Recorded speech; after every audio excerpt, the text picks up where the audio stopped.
Well, good morning, you guys, and welcome to a beautiful Monday. We are getting ready to go for a run. Well, I am getting ready to go for a run. Maybe you're getting ready to go for a run as well. And I'm coming to you from my backyard because it's a gorgeous day today. I mean, check it out, you guys. Really could not ask for a more beautiful fall day.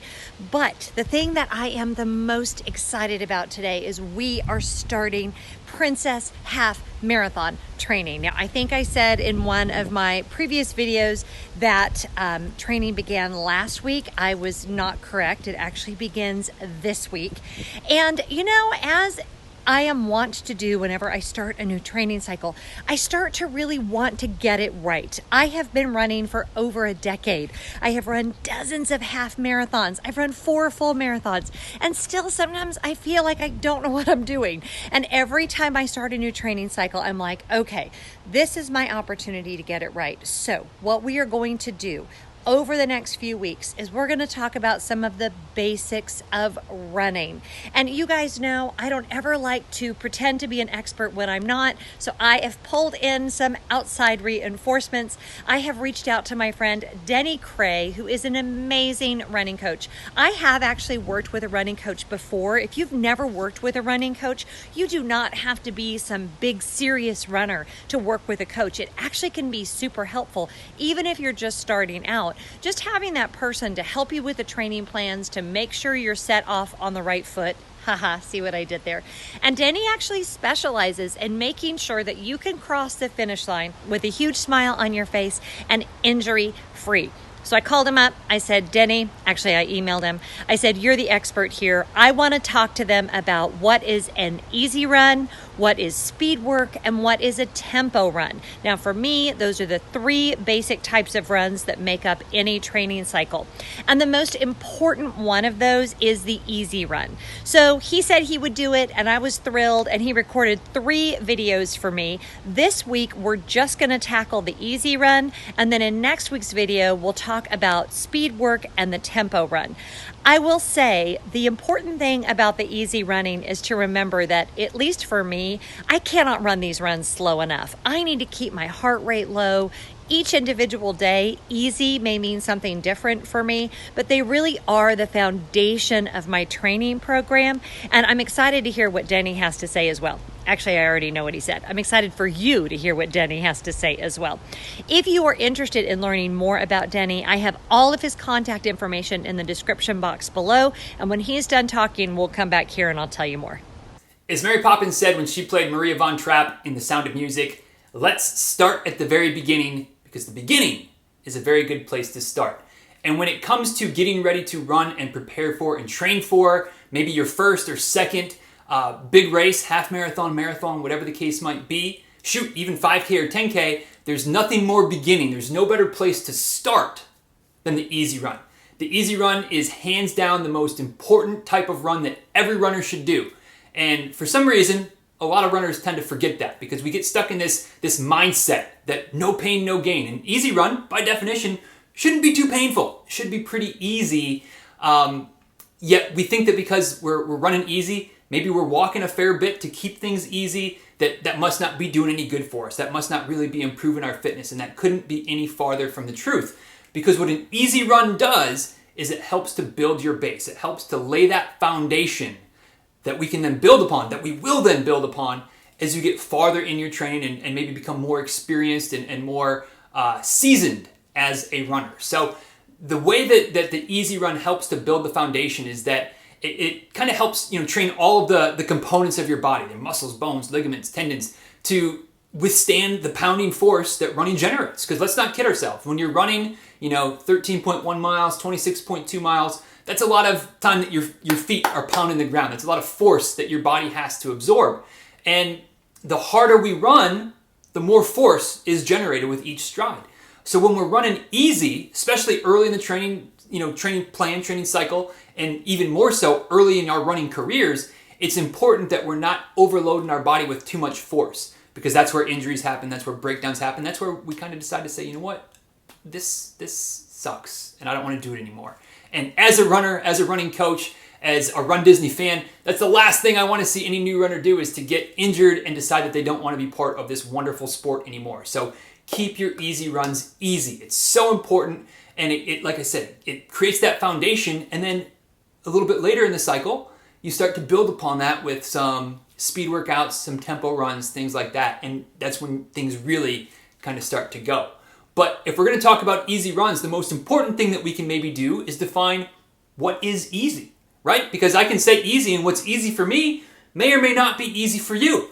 And that doesn't mean that either of us is wrong. We just have to be clear on what is easy for each of us, because it's definitely a moving target. It's definitely one of those things where there is no one size fits all. I'm pretty much anti one size fits all in every instance, and nowhere is that more important to define easy for me, easy for you, than that right there, than what is easy. So how do you define easy? How do you set that up? If you go through the internets, there's a whole host of options. Heart rate is one way of doing it. Percentage of max heart rate, just monitoring different formulas, yada, yada, yada. There's a whole host of things. And again, as you get more into the sport and more experienced, those may be better markers to really determine exactly where is easy and where is starting to get too hard. But when you're first getting started, one of the easiest, simplest ways to do it is simply the talk test.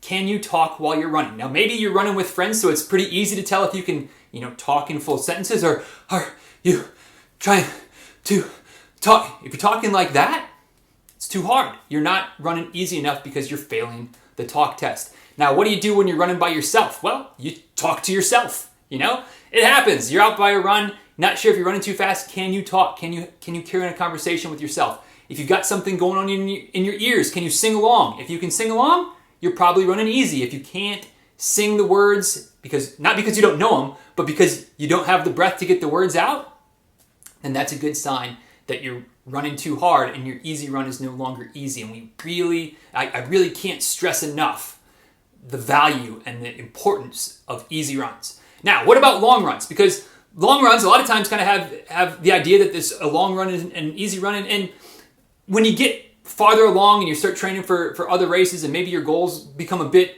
higher up as far as time goals and trying to set big PRs and things like that, then maybe you are going to start to delineate between a long run and an easy run. But for folks that are newer, for folks that maybe are training for your first or second half marathon, or your first time stepping up to a new distance, there's really not that much of a difference between long runs and easy runs, other than just the duration. So your easy runs might be, you might class your easy runs as something that's like a half an hour, maybe 45 minutes, something like that. You do a couple of those per week. And then on the weekend, you might do your long run, which is going to be maybe an hour, hour and a half, and maybe even graduate up a bit farther than that, depending on the race that you're training for and where you are in the training cycle. But in terms of level of effort, they should be about the same. So keep your easy runs easy, keep your long runs easy. Because again, that's going to decrease your risk of injury as much as possible. It's also going to do the most for you to help build your base of fitness. Now, last thing on the easy runs. How do you make them easy? Because you might be watching this going, dude, I don't really know who you are. I trust Jen, and she seems like she might trust you a little bit, so I'm willing to listen to you, but there's no such thing in my world as an easy run. If you're saying that, I get it, because I've been there. It's been a while, but I can still very vividly remember the idea of running a mile without stopping was laughable. Running a mile where it just felt easy the entire way was, there was no way. So if you're in that position right now, no worries. How do you keep your easy runs easy then? 2 things that you can do. 1, slow down. Now you might also be saying, dude, again, how can I go any slower? Well, walk. You can always go slower. If you're running, but you feel like you're puffing and panting and out of breath, and you're running at a 15-minute pace, nothing wrong with that. Slow it down to 16. Slow it down to 17. Whatever you've got to do to where you can run and feel like you can still carry on that conversation, that you can still sing along to your music. And if that means you've got to add some walking intervals to it, add some walking intervals to it. If you're already doing the walking intervals, this is kind of the second way to make your easy runs easy if you're kind of not sure that you're really keeping them as easy as you're supposed to. If you're already doing the walking intervals, you're doing some type of Jeff Galloway type of thing, run, walk, whatever the case might be, just go ahead, shrink down the running intervals, extend out, the walk intervals. There is no universal right and wrong way to do intervals. You can have even intervals. You can have, something where it's out of balance, where either you run longer or walk shorter or vice versa. Doesn't matter. The goal is to make sure that it stays easy. So you don't need to be hammering it during your run intervals. Keep the run intervals easy. And if you feel like you're getting out of breath, then just extend out the walk intervals so that the entire effort stays at that easy level, that level where we could be carrying on a conversation. You could be singing along to the music that's in your ears, because that's what we need to do. That's what we need to focus on as runners, experienced or new, doesn't matter. Easy runs need to stay easy, whether they're short and sweet or the long runs on the weekend. Keep them easy. And if you have any other questions about running easy, because it's something that I talk about a lot and have some pretty strong beliefs about, I'm happy to try to answer those for you. You can connect with me on YouTube and ask a question for the Ask Diz show, which is kind of a thing that I do. Or we can just, shoot me an email as well, dizruns@gmail.com, and I'm happy to answer those questions and help out in any way I can. So remember, if nothing else, please keep your easy runs easy. Thank you. Okay, was that awesome or what? So Denny and I have worked together a couple of different times. I actually recorded a podcast with him. I love listening to his podcast on my run. So again, if you want a running coach, he can definitely work with you online. And I'll also put the information for his podcast and his YouTube channel if you're interested in learning more about him, getting more great advice from him, and how you can actually hire him to be your running coach. So I'm gonna head out. I'm supposed to do just a regular run today. I've really been working on building my base, and I really want this training cycle to be off to a great start. Thankfully, Georgia is cooperating with the weather, so I'm more excited than I've been in a while to get out for a run. So no matter how long you're running today, I hope that it is bringing you joy, whether this is your first time out to run or your 1,000,000th time out to run. It really is one of the biggest things that brings me joy and happiness in my life, and I'm excited to be able to share the journey with you guys. Are you training for the Princess Half Marathon? If you're starting training this week, please comment below and we will be going through it together. I'll talk to you guys soon. Have a great day. Bye-bye.